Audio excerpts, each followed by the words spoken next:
Bob Nation. Let's go.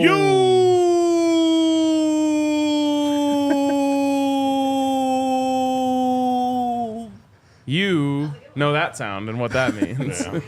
Coming Boys to you are guys back in town. live from the Toyota Lounge, driven by your Front Range Toyota stores. Toyota, the official vehicle of DNVR. It's the DNVR Pregame Show. The tripod back together again. The boys are incredibly back in town. Yes. Masters is on TV. The weather's so great outside. Arcade turned down several golf invites to be here. Couldn't That's be a true. better day. I did. I turned down 3 invites to play golf today. Wow. That's And strong. one of them would have been free. And another sacrifice or commitment I'm making is I took the Masters off the TV today. Yesterday, it was too distracting. I didn't feel like it was my best performance. So today, I'm dialed back in. It's all right, man. I love the sacrifices you're making. Yes. I actually do, too. Yeah. Shows It's good my stuff. own personal It willpower. really you know? does, because golf is your thing. It is. It says something like that on a wall in the Champions Center. It's like, are you willing to sacrifice everything or something like Yeah, that? That it is true. does. That is true. So we're locked in. Locked in, and it's just April. Where do you see him in August? It is a beautiful day out here, though, Oh, by my the way. God. 80. Yeah. Yeah. Great day for golf if you got invited to it. You know? All right, what's up, Unc? What's it been like at the facility so far this week? That's been cool. That little bit, that slight spring break rust got knocked off. You know, we are well over halfway now. Got 15 practices. The 15th is the spring game, so really only 14 practices, and 8 of them are in the books. It feels like it's more than half over. That spring break really Yeah, it throws you extended off, man. this thing, yeah. It throws you off. You're classing it up today with the collar. You know, the Masters home, man. I just wanted to rub that in. I just wanted to feel Augusta, you know, just walk around, you know, check out the greens, what's Tiger doing, that kind of buzz. Tiger's hanging in there. He is, man. You know, Father Time is undefeated, particularly when your back hurts. Yes, So I'm Facts. just proud of the guy for being out there. for real. And I mean, on pace to make the cut. So Let's go, Tiger. play the weekend. I guess we'll just do what we did last time. Just throw some names at Unc, see what you can tell us Uh-oh. about them. Real quick, someone asked who's on RK's shirt. This is J.R. Smith, J.R. Smith. Earl Smith Jr., as some know him. This is commemorating his golf career at North Carolina A&T. That's right. Aggies, Yes, sir. HBCU pride, Aggie pride, Yes, sir. the old JR. I sent a buddy of mine, fraternity brother, line brother of mine, Hiawatha Northern. He's coming out for the spring game. Y'all will meet him. Hell yeah. I sent him the classic LeBron doing this to J.R. Smith because he told me something that he messed up on, and my only reply was like, man, how? Like, how did you, it was a layup. JR was legitimately one of my favorite players ever, and I was so sad when that happened. Because, that was always the knock on him, is he's yeah. not dialed in all the time. Yep. And then he made that mistake, and I was like, My no, favorite JR is championship parades, shirt off JR.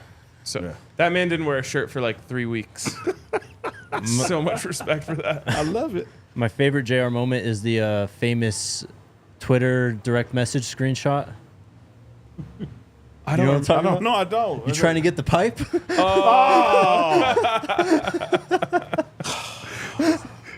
Jake the went- best. Jake went there. He's the best. Shout out to J.R. Smith, Yep. North Carolina A&T golf team.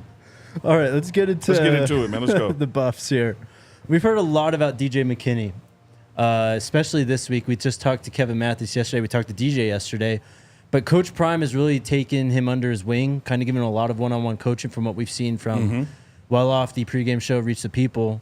What have you seen from him so far just in practice and interacting with the guys? Man, I think that he's one of those players, one of those portal guys where you got more than you thought you were going to get. Sometimes the portal can be buyer beware. And when I say buyer beware, I don't mean like NIL stuff. I mean like when you go get a used car and you love the way it looks. But, the fact is it's a used car. There's some risk involved, and that's kind of how the portal can be. But you have these expectations, of what you're getting in a player. And then there are times, man, when it just exceeds those expectations. And not just his physical talent back there in the secondary, the leadership. You think he'd been here 3 years and known Coach Prime and everybody else, 2 or 3 years. He's vocal. He's helping get people in the right places. He's extremely coachable. and he's physically, gifted to do the job. So I'm looking for big things from him. And also Hodge is the same way. They click, man. They fit. Their work ethic, their leadership ability, they look like they've been here before. While we're on the topic of defensive backs, we talked about this a little bit yesterday, but I'd love to get your perspective on it. Mm-hmm. The idea of practicing Travis in the slot during the spring. Yeah. Just kind of your thoughts on that move and what it may mean moving forward. I think some people can look at that and overthink it and think that, Jimmy Horn Jr. is going to be on the bench and Travis is going to play in the slot. On defense, I'm talking about defensively. I got you. Oh, okay. I'm going both sides of the ball. Okay. What you're going to see on both sides of the ball, defensively and offensively, is Travis moving around a lot, so that the opponent can't factor in the Travis Hunter factor. Yep. He's not going to always play out there to X. He's not going to always just cover the slot of their best receiver. You want to even pre-snap see Travis moving somewhere. Yep. To throw people off. So. You're going to see him covering, the slot on defense. You're going to see him covering outside on defense. You're going to see, Travis blitz on defense because that speed and the jumping ability, he can bat down every damn ball that's thrown his side.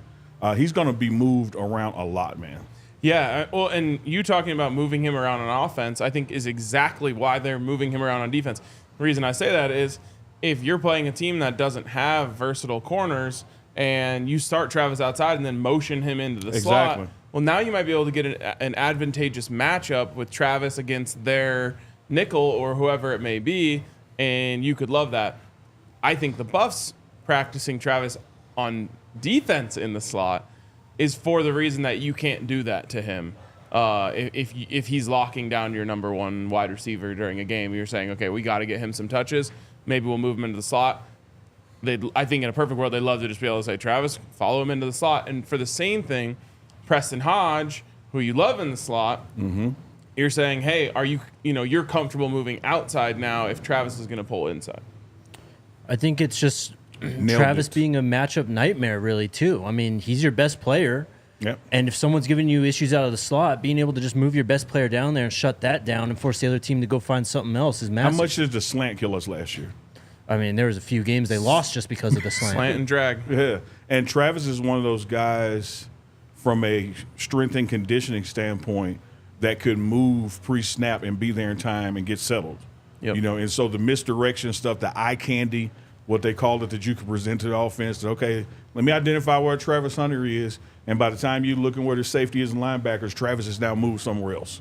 Totally disrupt the defense. I mean, the offense. You're going to even see timeouts get burned when that happens. Well, and the idea that you brought up of Travis blitzing has me really excited because, especially if he's lined up in the slot, he's got a more direct path to the quarterback. And we presume that anytime Travis is on one side of the field, the quarterback is going to start by looking to the other side of the field. So if he's coming out of the left side slot, quarterback snaps the ball, looks right, well, now he's blindsided by Travis. I mean, that you just succinctly nailed it. It's all about getting them to do what we want them to do by giving them a certain look. Man, Travis has been out there practicing on the punt return.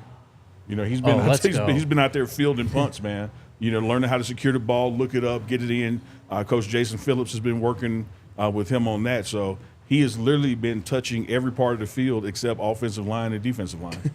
So I think Kevin Mathis said it yesterday, too, talking about just the structure of this defense, how they're going to go more man coverage. They want to play more cover one, single high, middle of the field close type stuff. Yeah. What better way to close the middle of the field even more than by putting Travis in the slot? You're owning the middle of the field at that point. If these corners are locked down on the outside, you have confidence in Shiloh, Cam, whoever it is back there at single high, and then Travis in the slot, you're going to have to try and go over the top on the outsides. I mean, the middle of the field is going to be a minefield. They're just asking to turn the ball over if you throw it down there. And again, that is a defensive formation based on his talent, trying to dictate what the offense needs to try to do. You're giving them a look to bait them into playing into your strengths. And when you look at the way this defense is designed with Coach Livingston, he has just started off by getting to know the players, getting to know their talents, getting to know their football IQ, and designing the defense around that versus saying, hey, here's the phone book, learn it.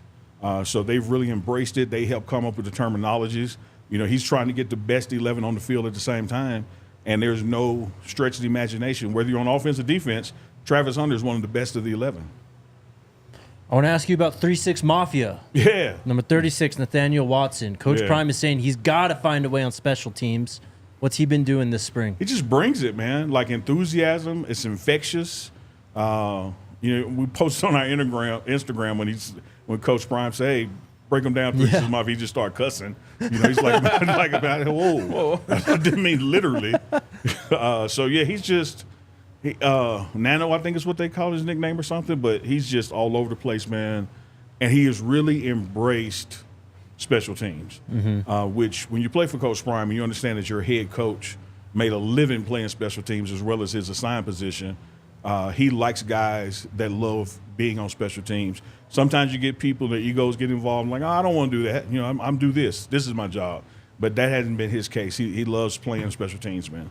You got to have guys like that on a roster. Yep. Yeah. And the best teams always do. And what it does is it pushes all of the highly rated recruits and big name players to work harder, because coaches will love to point to a guy like that and say, why is he outworking you? How is he outworking you? How did he beat you on that sprint?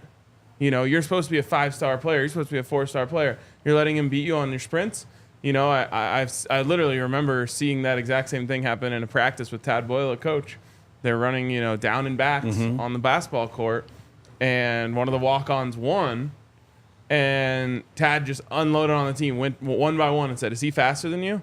No. Is he faster than you? No. Then how the hell is he beating you down?" And, you know, like, sometimes the players might send a glare over their way, but it's like, hey, you got to pick your shit up. Iron sharpens iron. Yep. Absolutely does.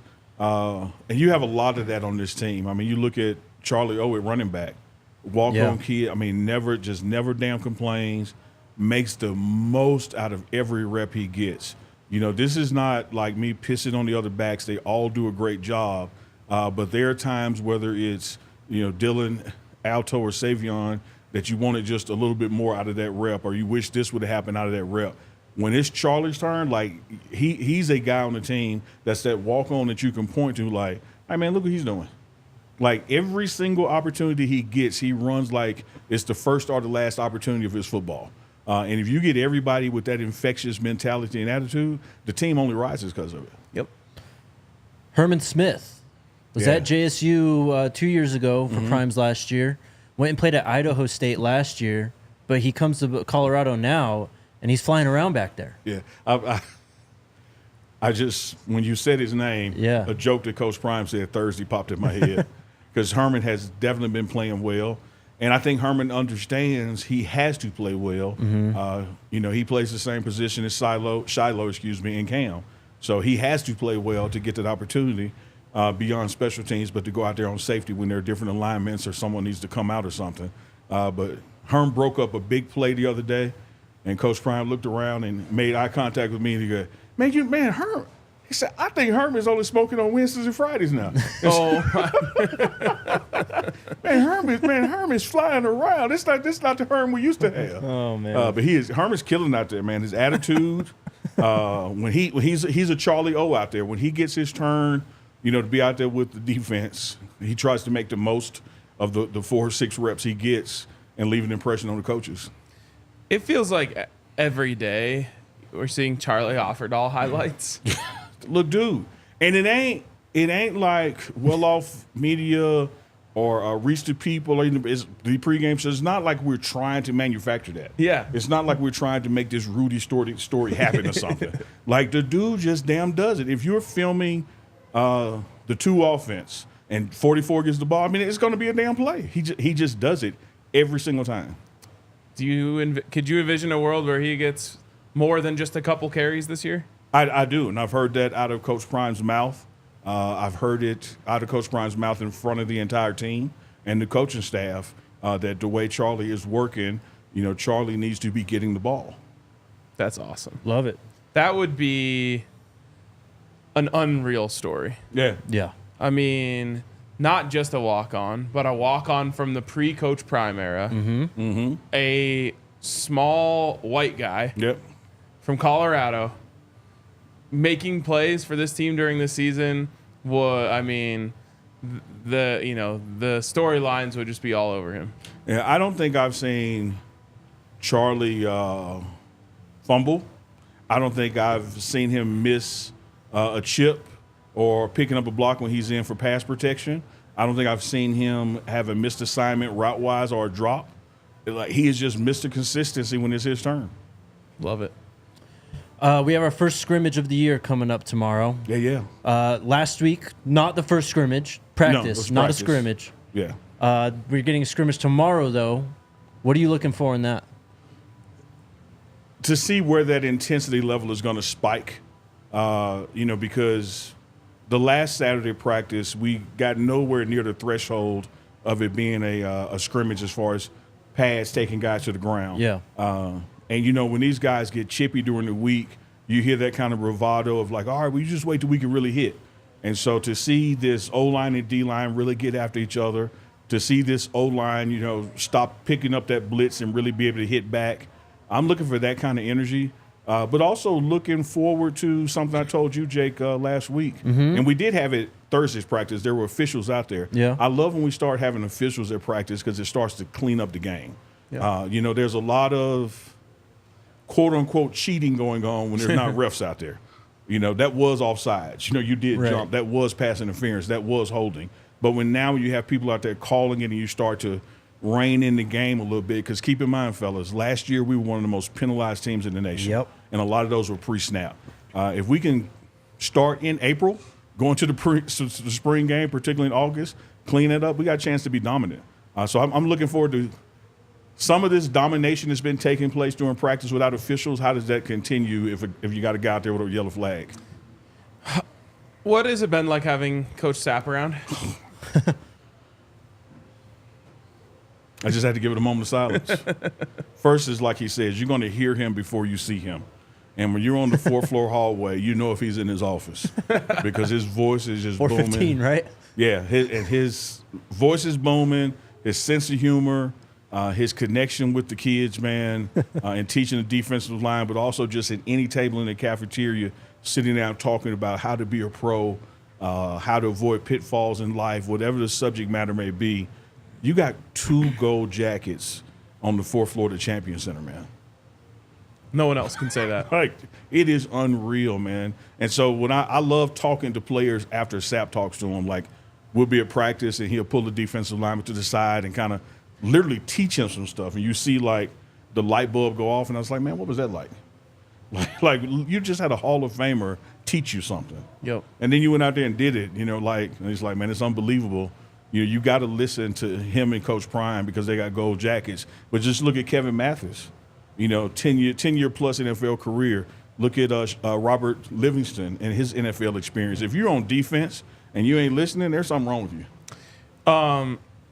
People used to poke fun at the name of that building, the Champion Center, because obviously the Bucs haven't won much since they got it. Yeah, okay. Well, there are plenty of champions who now make their office in that building. Yep. Yeah. Definitely.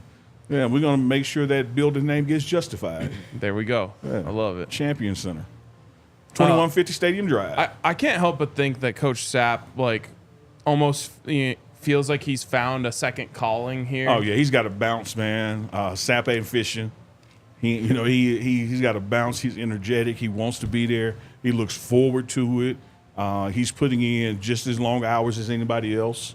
Yep. He's had some prior engagements that caused him to miss a couple of days, and the same thing coming up with him and Coach Prime already walked on, because Sapp is real involved in the Hall of Fame stuff. Yeah. That Pro Football Hall of Fame alumni kind of deal where they get together and do charitable events. He's heavily involved in that.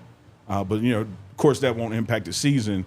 Just some of the summer sessions. I know how the fan bases are for DNVR, the pregame show. Reach the people are well off. You go a couple of days without seeing somebody. Oh, yeah, he's and gone. then the rumors start.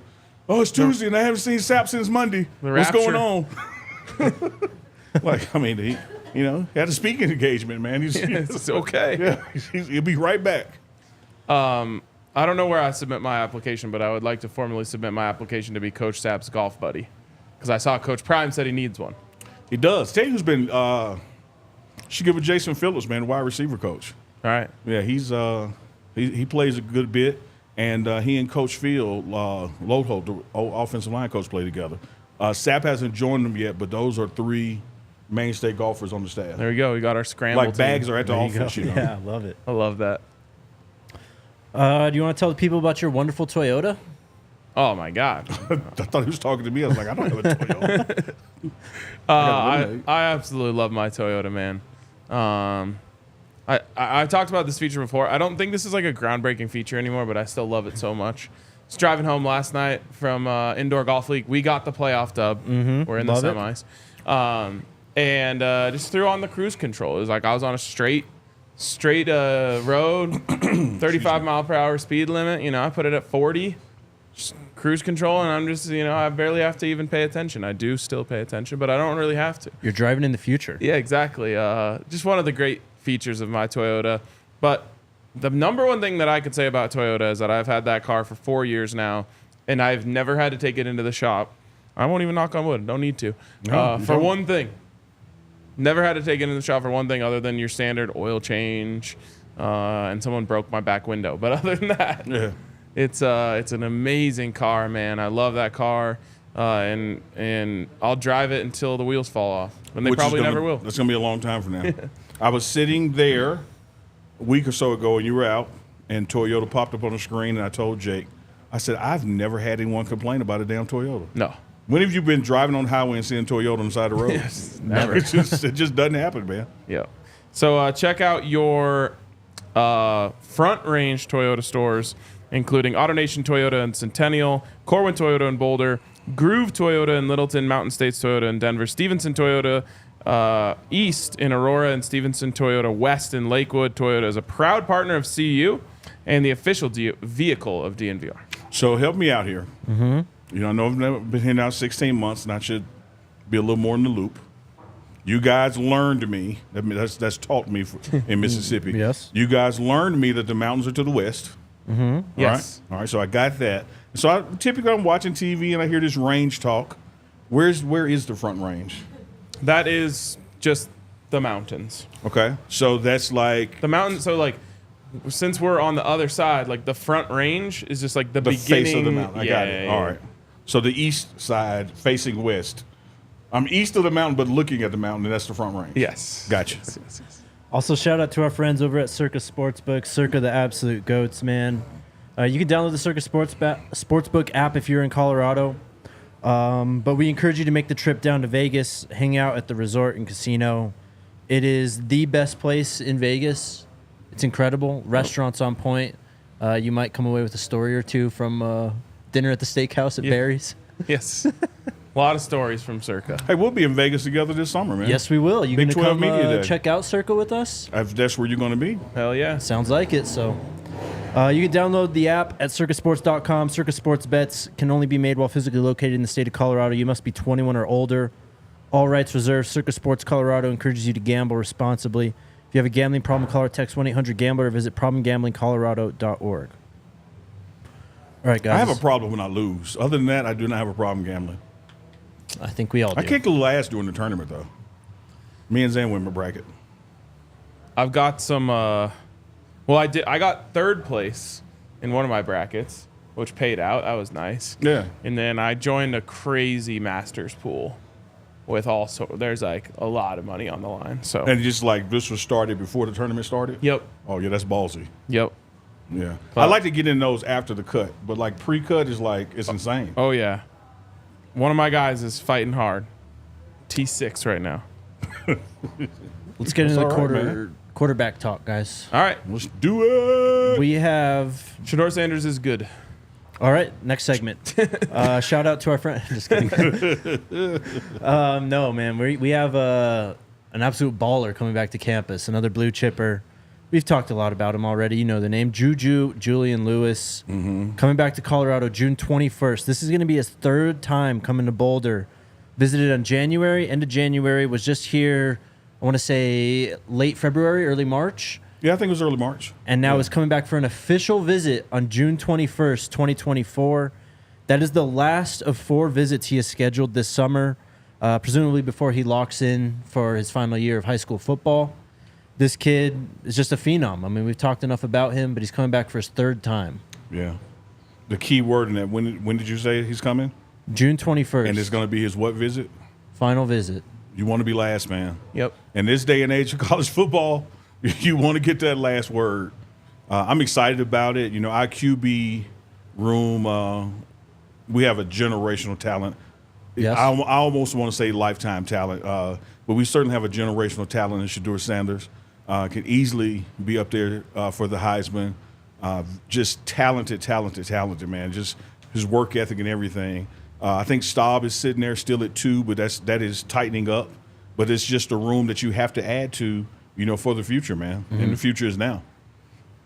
Yep. Also, really quick, people are talking about kind of the wider definition of the Front Range, which is just like the areas that also, like the cities that line the east side of the mountains.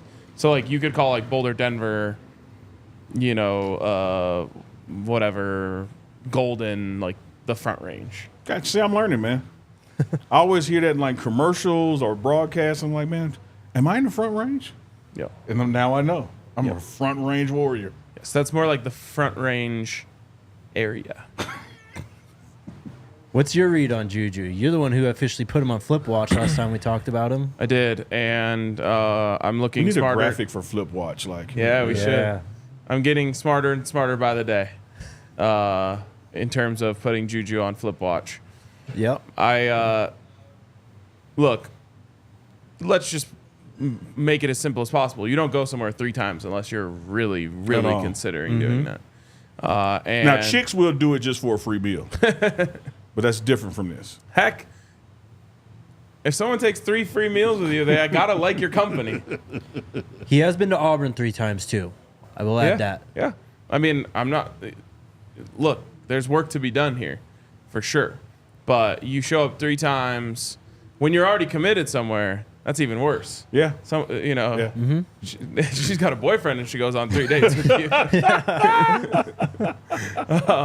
But he's very seriously considering Colorado, and from the people I've talked to,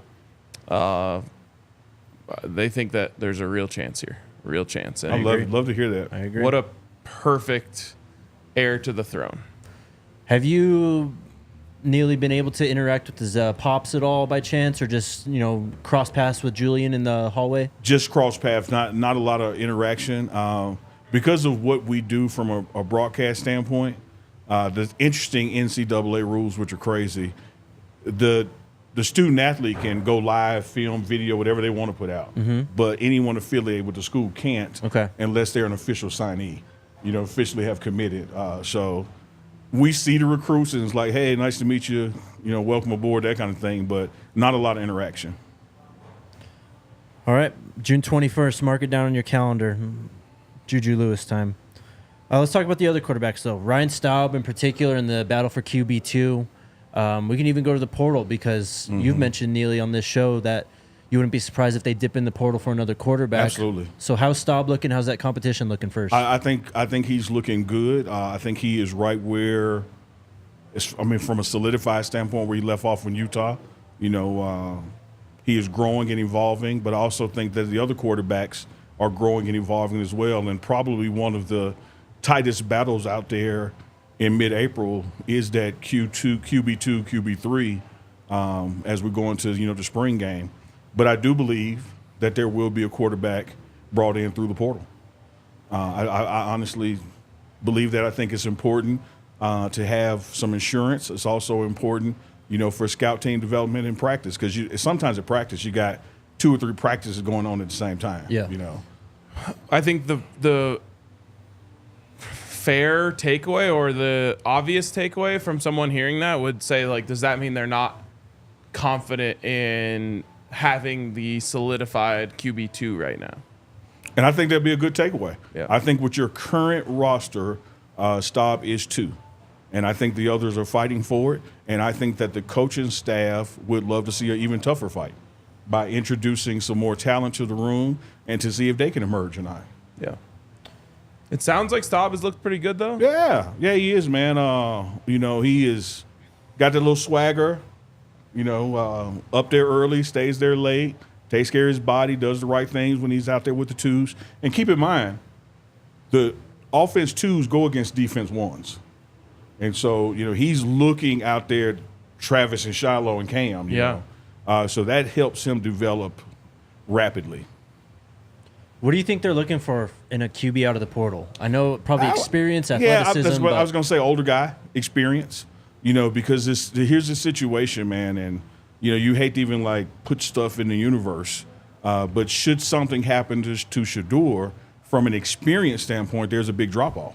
Yeah. Even if you know the playbook, even if you could make the throw, there's still a big drop-off in experience. So if you bring in a guy, that's a senior somewhere or grad transfer that's been there with a program and been the starter, didn't get his name called or, didn't have that opportunity for NFL, but, wants to come and know his role and be a good locker room guy, perfect opportunity for that here.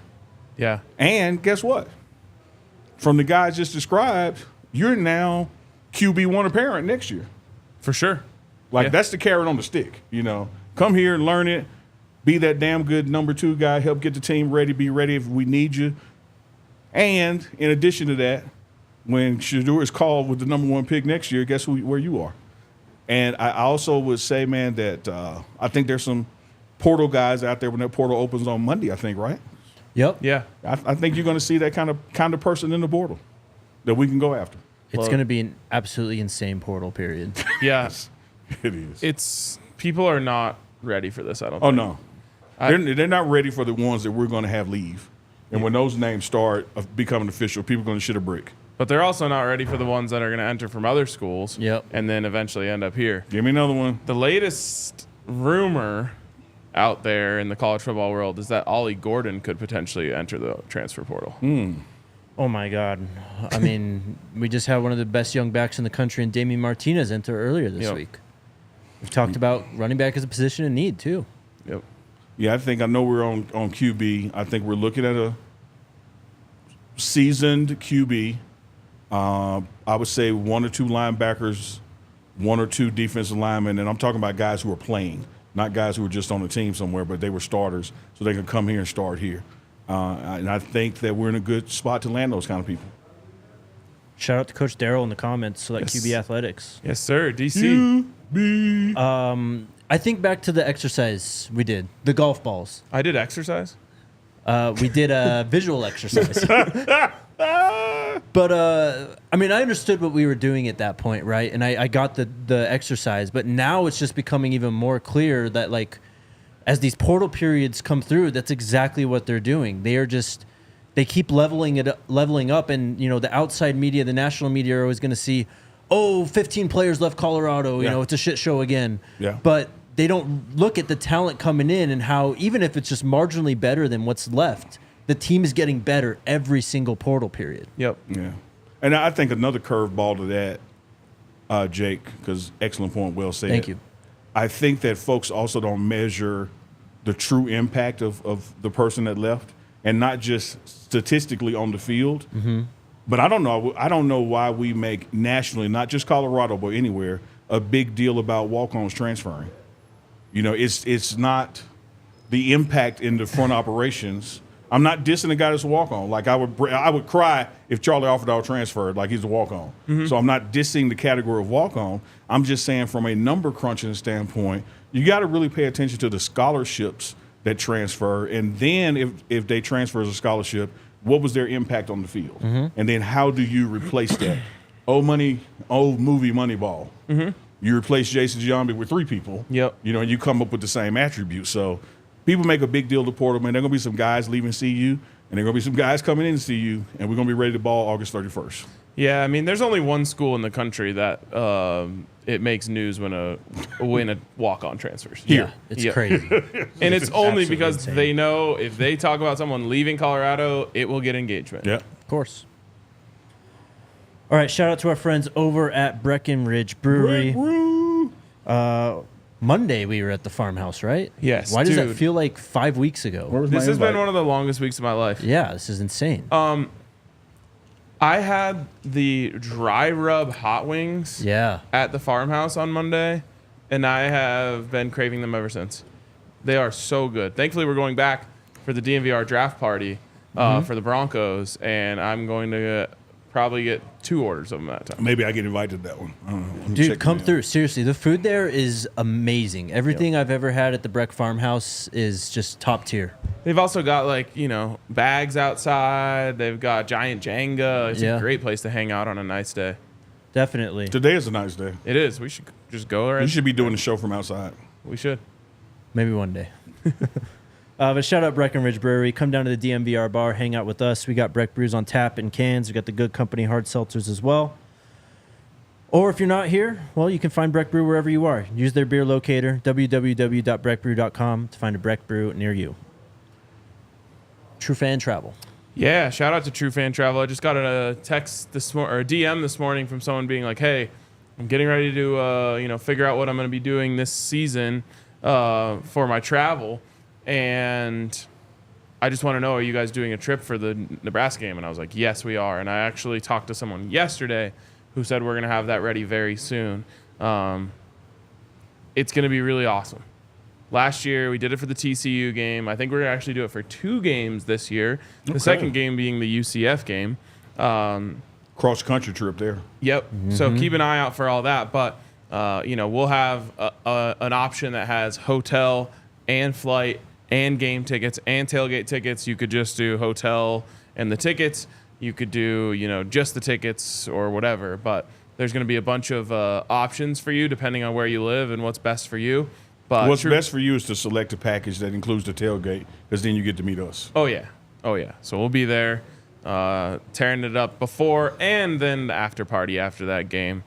So keep an eye out. True Fan Travel is the best place for these types of trips, and that's why we partnered with them. Nebraska trip, UCF trip, because you mentioned those with the partnership. What's the over-under on you taking down a banner on the frat house again? Man, Notice I said again. Depends on the audacity of the frat houses. Depends on the signage, huh? Yeah. Yeah. I don't even remember what that one said, but it was so It was dumb. something direct at Shedeur, and they missed the mark. But It said, yeah. it's okay, Shedeur, losing to TCU runs in your family or something like Yeah, that. something like that. But it didn't stay up long. Yeah. Well, they had lost, so I was just doing them a favor by taking it down because it was factually inaccurate. You even folded up neatly and placed it, where they could find Something like that. it. Yeah. Well, it's balled up in the trash can, but, Yep. You ready, Alyssa? Alyssa's always ready. Alyssa has on like this denim shirt dress thing over there with some platform shoes. She's rocking it today. The FDP. Styling, profiling. Fancy masters. Not really that fancy. I want to say one thing, a serious note before we get into some fun here. Yeah, do it. But rest in peace to Keith Miller. He was a Buff for a couple years there, and a super, super great kid, huge smile. And he was kind of that guy, the glue guy in a class where it's like, how does this guy know everyone? Anytime a guy's visiting or something, you're seeing him tweet at them. He's one of those people that had a relationship with everyone, and passed away yesterday. So thinking of his family, his his son, I believe, everyone who's impacted by that. Very sad situation. Very sad. Thoughts and prayers. All right. We're doing a draft. What is the name of this thing? Things we want to see this season. So it's kind of hard to name something like this in a succinct way. Yes. But what we're going for here is something that happens in a game. We thought about maybe doing anything that could happen in the season. Then we're like, well, like you could just like get national championship and you're going to have the best draft. So this is something within a game, and it has to be within reason. Yeah. You can't be like, oh, I want to see Shedeur throw for 750 yards and 7 touchdowns. That's in reason, but I get your point. You have to be somewhat reasonable about it. But you can take it a lot of different ways here. Let's go. Let's do it. Jake, looks like you have the first pick. I'm starting then. Yeah. Okay.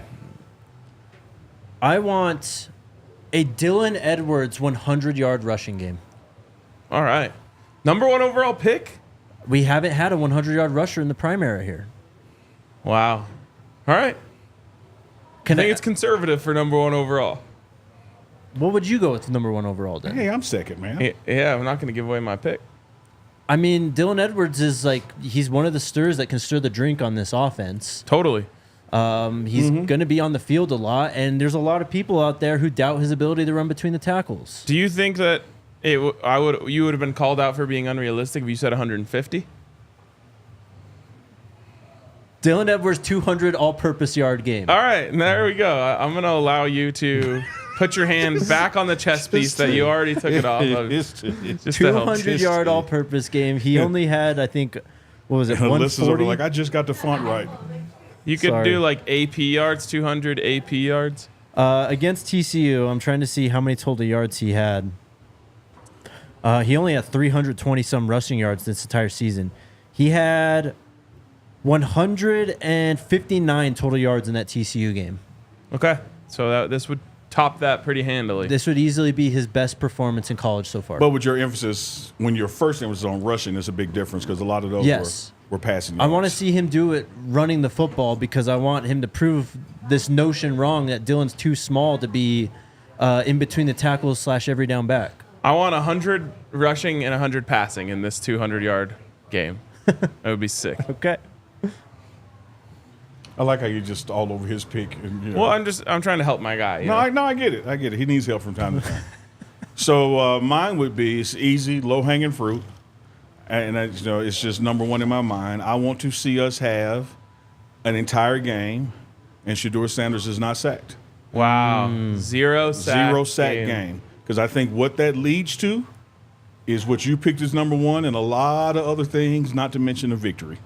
So give me as my first pick for what I want to see this season is a 0 sack game. That's gonna score you a lot of points with the people there because that was a sore subject last year. Yeah, no pun literally intended. and figuratively. Yeah. All right. Well, during that 0 sack game, we could get mine, which is Shedeur breaks his own single game passing yard record. Mm-hmm. Love it. That was TCU. Yep.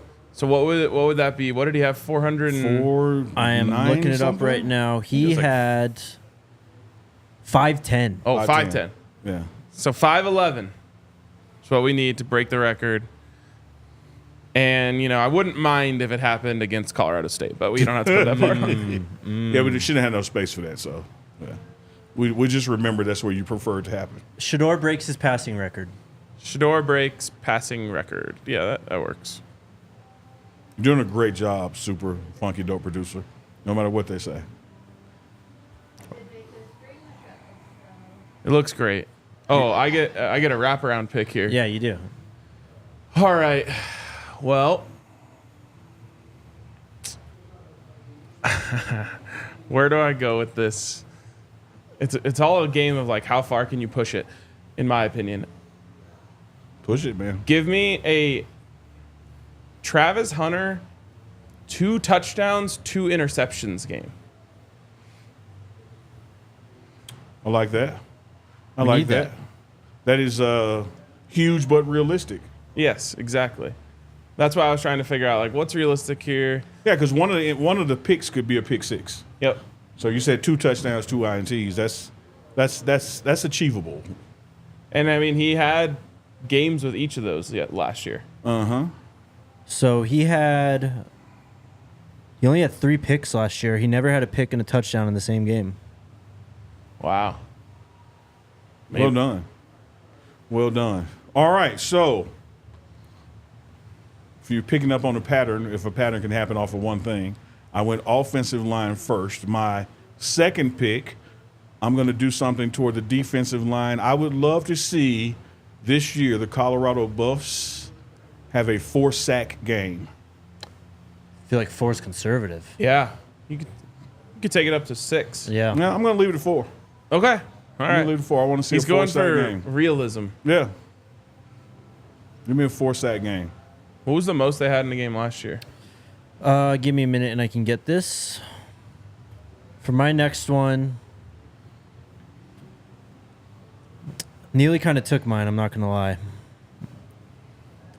Well, he could have traded up, you know. Nah, Gave me a brick brew or something. We can't. Well, I can definitely get that for you. Let me go with.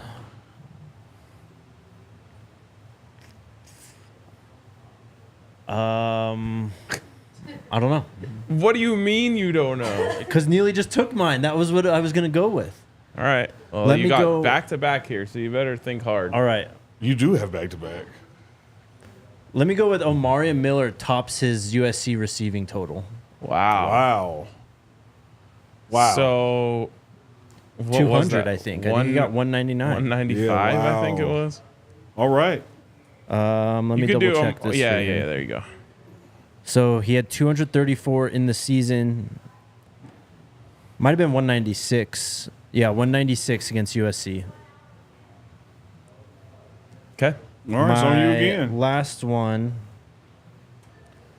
I feel like I have to go defense here.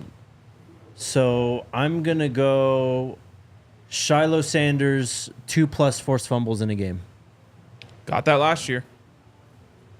You want to up it to 3? Shedeur Sanders, 3 total turnovers in a game. Okay, all right. Yeah. That was the direction I was heading in. So you got me back. You took one of mine. But I'm good, though. I keep something in the pocket. Okay. I already know where I'm going.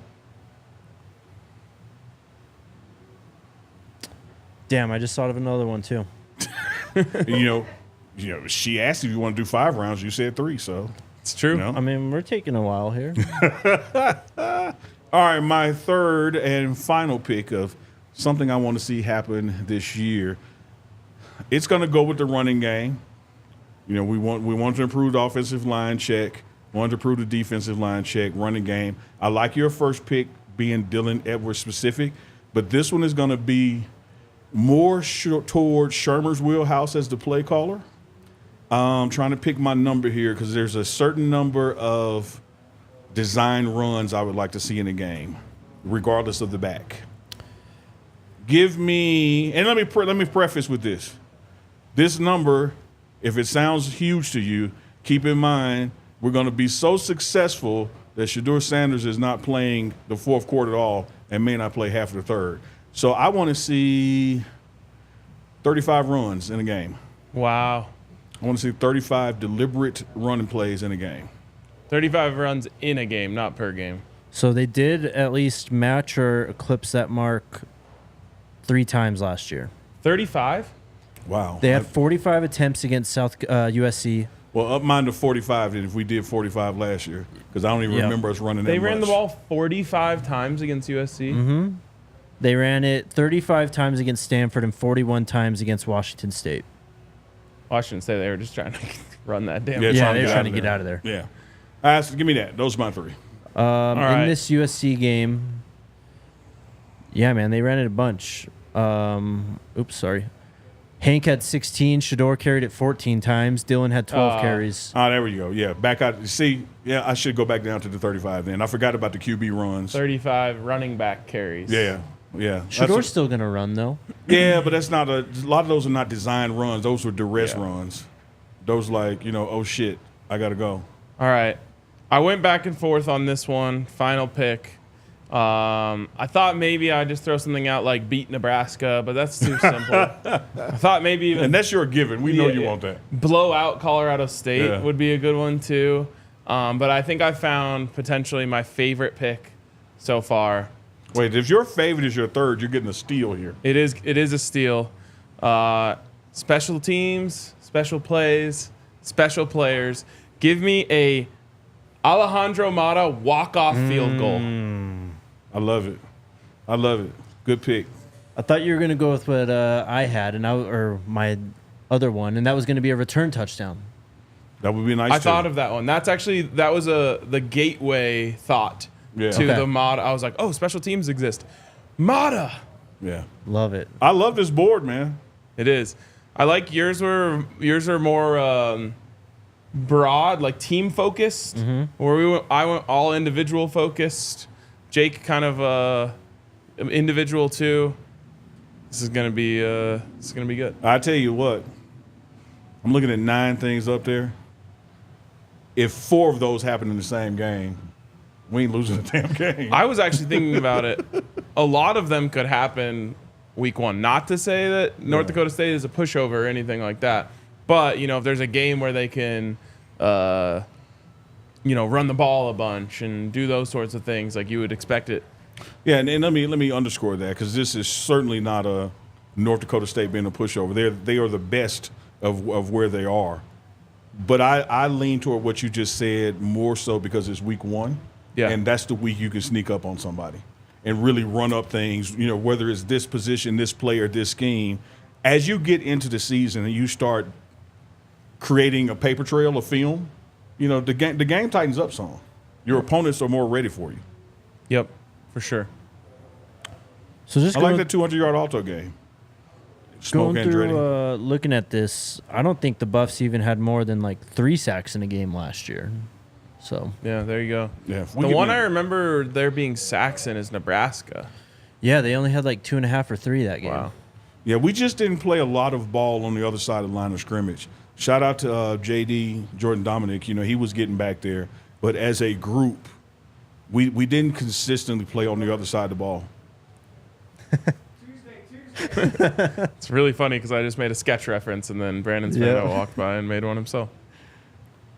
All right, there's our draft. Random question as we're talking about running the ball. Have you seen more under center?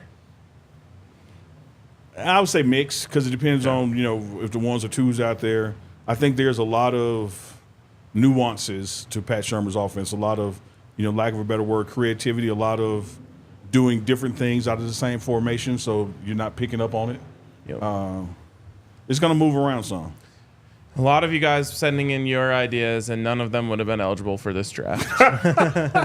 Hey, speaking of draft, Buffs winning the Big 12 championship is not a thing that can happen in a game unless you were saying the Big 12 championship game, which that would Right. be cheating. Yeah. Someone said playoff Peggy. No, it's all got to be something that could happen in a game. Good feedback, though. But speaking of drafts, what do they do on draft night when your name is called? They put your name on the screen. You And walk then across the you stage, put on a hat. You guys gave me a hat that somebody sent in. What's their names? Yes, they sent it from Positive Message Clothing. Yep. They hooked us all up. You got the Pregame Show hat there. Looks good on you. Yeah, got some shades. Shout out. Oh, I haven't seen the shades yet. Let's see. I haven't these. either. We're just like opening for the first time here. You got to like open the arms. Yeah. There we go.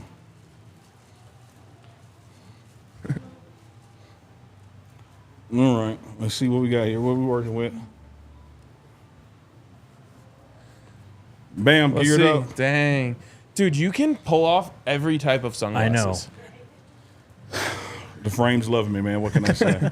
That's The frames love me. That's an unreal gift that you have. Thanks for the hat and the shades from Positive Message Clothing, where they inspire the world. Yes, Hell sir. You can zoom in and scan me. Bam, there you go. Good luck. Doesn't really work. Yeah. We tried. All right. Let's get to the Toyota chat and the questions. But first, shout out Illegal Pete's. This Friday, today, This Friday. it is so from 4 to 6 p.m. before the Nuggets game. The Nuggets crew will be at Illegal Pete's Lodo for a pregame happy hour and merch pop up. You can get your hands on our Nuggets playoff shirt early there. I'm sorry. You yeah. said get your hands on the Nuggets, and I just went somewhere else. My bad. Go hang out with the Nuggets guys. Have some Illegal Pete's. Have a marg. Illegal Pete's just the GOAT, man. Best place for burritos, buddies, and beers. It's their go-to spot for burritos, buddies, and This beers. is legitimately the best Illegal Pete's day of the year so far. Yes. 80 degrees. Patio season. Stamp it. Patio, margarita, hang out with the DNVR Nuggets guys. Whew. Man, speaking my language. And then Circle K, our favorite road trip stop. Circle K, it's got everything that you need, man. Wiped out the snack stand. The snack stand has been it gets wiped out pretty quickly here. I'll just say that. You would think that like these people don't have food at home that work here. The way they come in here and just devour the snack stand. Let the record stand. I haven't even grabbed for the snack stand probably since the first time we had a snack stand. Yeah, I mean, I think I've got like one of the like Takis like things off of there, and I think that's the only thing I actually ever took something off of there. But Circle K is the best. They got deals on everything, really. Buy two, get one frees on energy drinks. You can actually sign up now for their Inner Circle and get a free any size Polar Pop from Colorado Circle K's. All you got to do is text DNVR to 31310. That's DNVR to the number 31310. Message and data rates may apply. Periodic recurring messages per month. Terms and conditions can be viewed at CircleK.com. Sign up with that QR code on the screen or visit CircleK.com/inner-circle for more information. Thanks for doubling up there, Jake. I got you. To the Toyota chat we go. Oh, my bad, brothers. No, that's for the double up. He's so locked in he couldn't even see you. Yeah, I mean, he's ad read mode, bro. Well, Neely slapped this tape thing on my leg, and I've been just messing with it in my hands all show, and now it fell. So, all right, Toyota chat. What do we got? Eric asks Neely, what is the biggest improvement over last season, offense or defense? I think both Sean Lewis and Charles Kelly did their best. Offensive line. I think the defense overall is improved, but if I had to just drill it down to a unit, I'm enjoying this much improved offensive line. When you go back and look at the practice film and the ones out there, I mean, Shedeur is just standing in the pocket, man. And I'm talking about standing in the pocket and the defense is blitzing, and it's still just clean. I love what I'm seeing from the O-line. So they get my most improved. That's the best thing you could That's say. exactly what you want to hear right now. Yeah, and I swear I'm not. This ain't hype. I'm not making this up. Like, it is a clean pocket, man. Of course, you have plays that break down, but you don't have the breakdown ratio that you had this time last year at all. How about specifically Jordan Seaton? How has he looked? It's not only how he looks, it's how he does it. It's his energy. And then on the other end, you got Khalil Benson with the same thing. Like, it ain't over unless I'm doing a push-up off of you to stand up. I saw a clip of that. Feels like nasty, bro. Yeah, that's when the play is over. When I, forget this whistle or what the coach is saying. The play is over when I push up off of you. They're just so much bigger, so much stronger, so much more physical. Yes, fast. They're flexible. Those. But you could just tell walking by. Like, I don't even see practice, but when they walk out of practice and I stand next to one of them or say hi to Justin, they are so big. I've told the offensive line and defensive line this. Last year, if I was interviewing one of them, the camera's like by my chin. I interview them now like this or like this. Because, I mean, you talk to the guys that are 6'6" now, not, 5'11" and 6'1". Next one from Jesse. What does the O-line depth look like now that Savion Washington's entering the portal? He's got to make that official first. But I feel good Jesse's about it. got the crystal ball. I absolutely feel good about it. One, we started off with more depth than we had this time last year. And then two, from the recruiting phase and portal opening up, we're bringing in more. So to those that will officially transfer, let it be known Monday, wishing them the best. But I don't think Coach Phil Lodeholt is done building this offensive line from a depth perspective. I think that front unit that's been out there with the ones are sound, but you have to continue to add to that room. Yeah, I mean, I would just look at some of the battles that we were talking about. And when you talk about these battles, that means one of them is going to be depth. Tyler Brown or Tyler Johnson. Yukiri Walker or Hank Zelinskis. Like, one of those guys is going to end up being depth. And clearly a lot of them are good enough to compete for a starting job. So no doubt about it, man. And that's the one thing. And I'm not mad at any guy that chooses, to transfer. I've always said I'm pro opportunity, no matter who the person is. You think you got a better opportunity somewhere, God bless you. I want you to get your playing time and your shine on. Having said that, I think the way this offensive line is designed, under Shermer's offense, specifically under the way Coach Phil Lodeholt manages the offensive line, I wouldn't be too worried about if I'm the one or the two. Because I think over the season, the first half of the season, going into the first of the bye week, the twos are going to get just as much game reps as the ones are. Yep. So I wouldn't be too quick to get out of here because I'm not, LT1 or whatever. I would stick it out because this is going to be a very interchangeable, moving around offensive line with depth. That's what I've noticed from watching Well Off and Reach the People when you watch these practices. Tyler's playing left guard. He's playing center. He's playing right guard. Yep. Zelinskis is in there at center. You know, Tyler Johnson's in there. They're trying all these combinations out. Yeah. And I think it's really going to be like an NFL offensive line where you have like a swing 6 offensive linemen. Absolutely, Jake. Who can come in and spell whoever it may be. A lot of times it's, you know, they'll rotate the right guard in the NFL or on an NFL team, but they can just do it, I think, at multiple positions. Yeah. Yeah. I haven't talked to a particular lineman that's, you know, supposedly transferring about their reason why.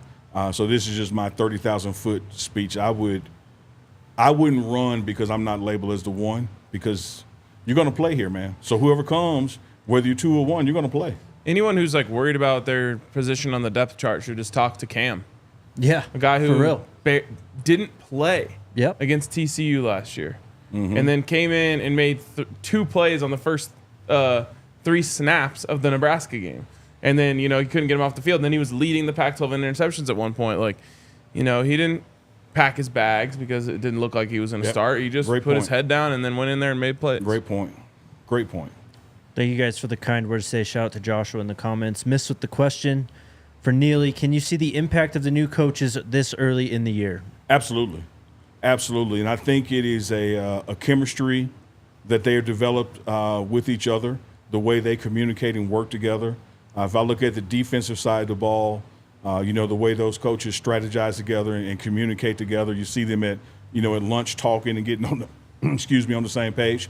But also from a philosophical standpoint, starting again with defense, I think that Charles Kelly, as exceptional as a coach and experience he was, he had a defense that was kind of predicated on, you know, you play in this defense, you know, 3 or 4 years and you coach the same guys, and we start off with here's what we're going to learn.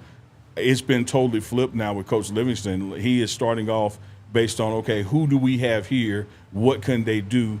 And let's build the defense around their particular and then collective talent. So it's just a different approach to it. And so with that different approach, you see the needle moving higher quicker than it did this time a year ago. Yep. Great point. Neely, any interviews dropping? What do you got coming up?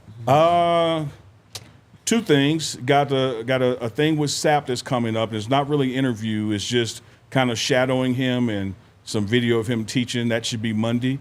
And then we got a special coming out on the tight ends with Coach Brett Bartolone and how he coaches and gets those tight ends ready. So that's probably Monday and Tuesday on the Pregame Show YouTube. Thanks for the question. Thomas asked, what's up, Tripod? Defense is 2 gold jackets. The offense needs 1. What gold jacket would you want to see join CU on offense? He's got to be T.O., right? Yeah, he's here a lot, man. Yeah, that'd be a good one. And I'm not talking about just full-time staff, just their presence. T.O. was here a lot. I love when he's here. But the impact that Michael Irvin had when he's been here, man, shit, just come back and just break the team down after practice again, Mike. Like, that was unbelievable. I've got one. He doesn't technically have his gold jacket yet, but I guarantee you he will very soon. And he also seems kind of bored. Give me Tom Brady. Let's go. He does seem bored. I've got a. Are you done? Oh, like yesterday, he's on a podcast saying he would come out of retirement if a team had lost their quarterback late in the season and they wanted him. We gotta get a Brady appearance, right? Yeah, he tweeted like 50,000 likes and I'll unretire, and then he like crossed it out and was like, I'll grow my hair out or something like that. Like the man, he wants something to do. Yeah, he's bored. Shedeur's just got to tell him to come down. It's true. Yeah, how about Larry Allen? That's all it would take. That'd be big. That'd be big. No pun intended. CC with the question, what other positions would you all like to see the Bucs pick up in this upcoming portal besides the QB? Tight end. I'll go linebacker. Good one. Just more defensive line depth. Good one. Any starter / rotational, just plug and play type of guy. I like it. Offensive line too, for that matter.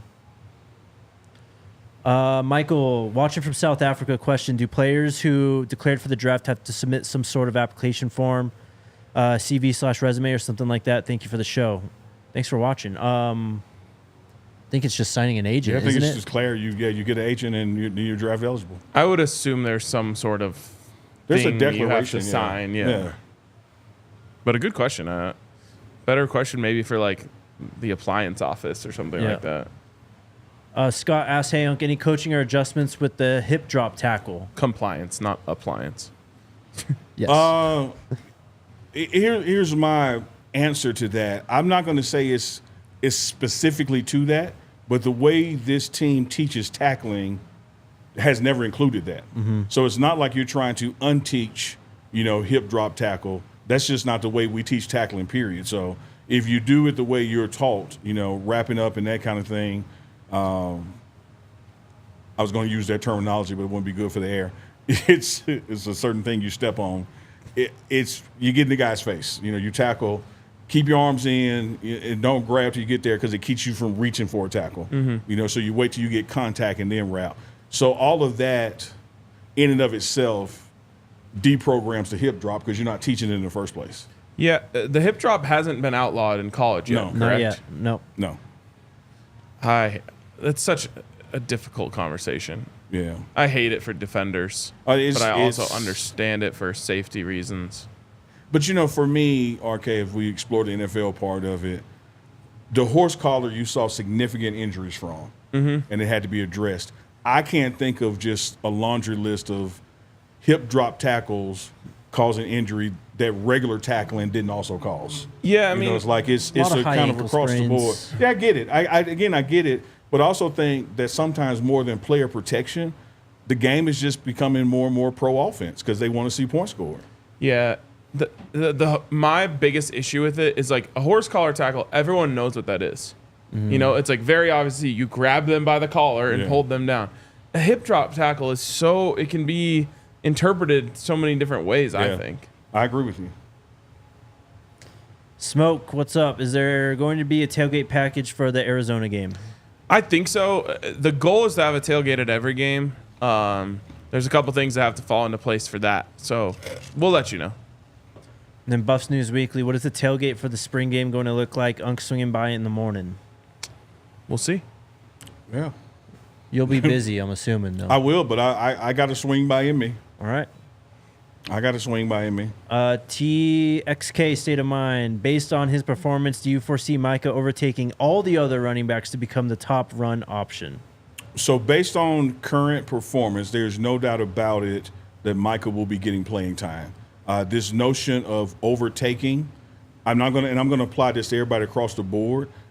I don't know how much overtaking will happen because we have three backs with distinct different running styles for situations.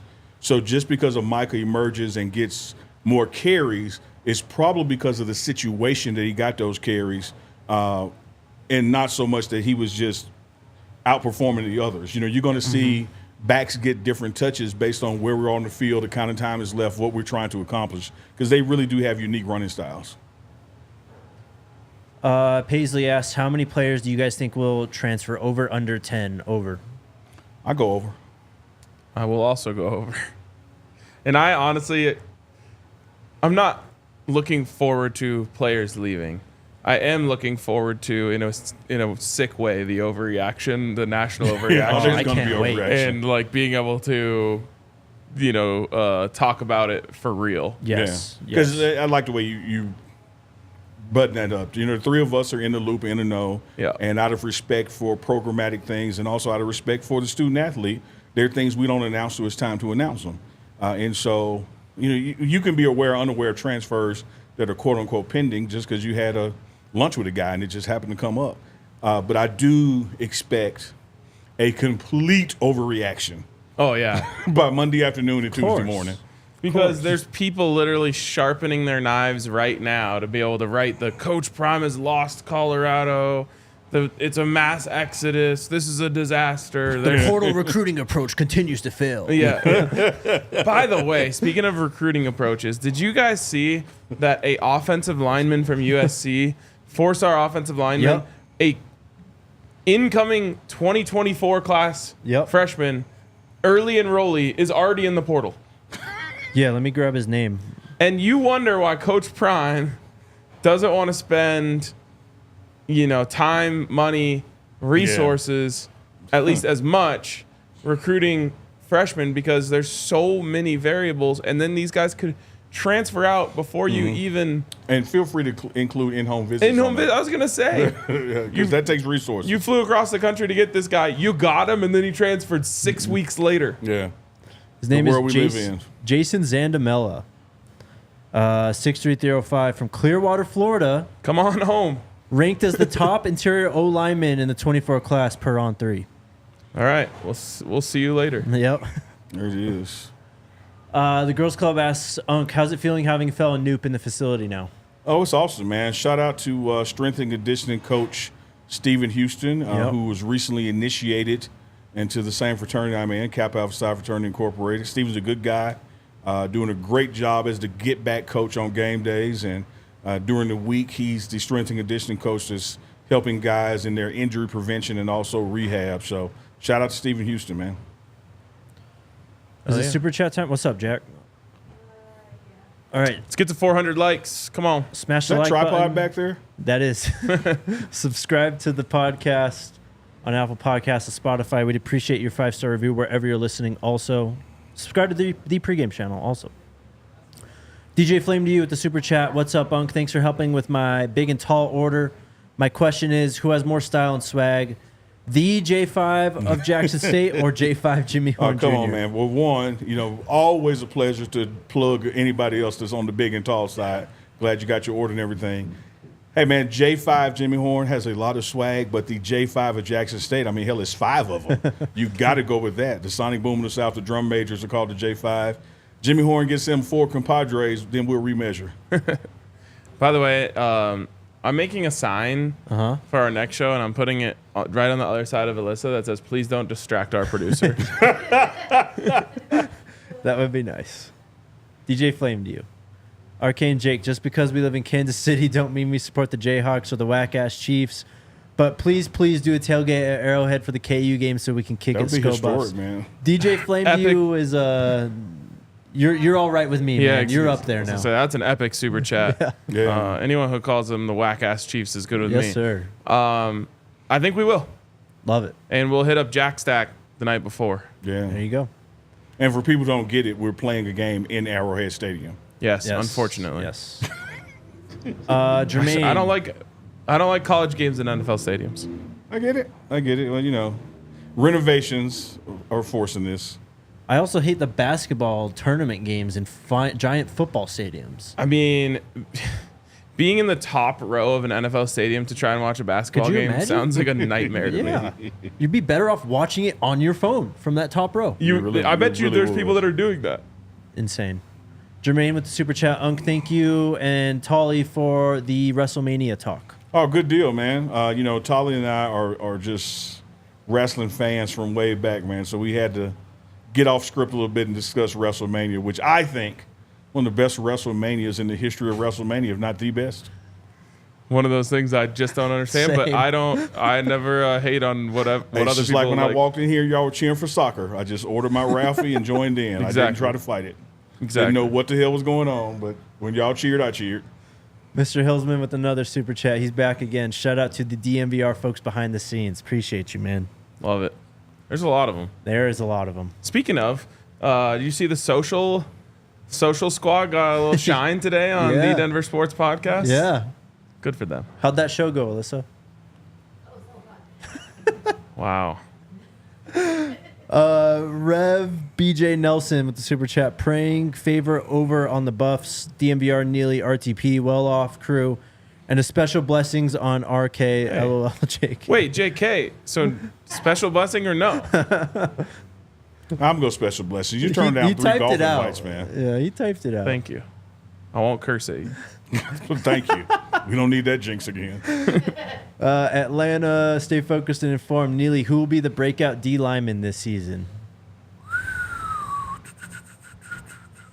Give me Chi. All right. It's tough, though. I was about to walk back on that one. All Think about it there. first. Leave it there. Yeah, leave it there. All leave right. it there. Big Teasy super sticker. A pixelated hippo chomps on a 1-up. Like is a that? 1-up mushroom from Mario? Oh, like bling. Is that what that is? Oh, okay. I think so. Yeah. It's pixelated, so you know, like Yeah. 8-bit. We have to use our imagination. So. Yeah. I like it. Imagination Station. And then Final one. Oh, it is Friday. We were supposed to get forgot. Alyssa Cam. I forgot. She forgot, and she's not gonna make I don't good think on she's it. gonna do it. No. That's Next Friday. We got a no thanks. Thanks, but no thanks. Next Friday. She has a 'Cause this is killer our outfit last on. one. I know. I was gonna say she Killer forgot. outfit, y'all are missing it. I did get ready today too. Dang it. Good try, Big TZ. We'll try Next and get you on Friday. This was a lot of fun. It is, man. We're 10 thumbs up away from 400. Let's try and get those as we close out the show here. Oh, we can get that, man. 10, come on, get the thumbs up going. Tomorrow, that's the end of week 3, man. We're on to week 4 next week. And then after that, it's spring game week. Yeah. Next yeah. week will be a legendary week in the history of this show. Break it down. It will. I can't tell you. I can't tell them yet. We'll Okay. tell you after this. Yeah. It's going to be fun, guys. We'll see you then. Let's go Buffs. Go Buffs. We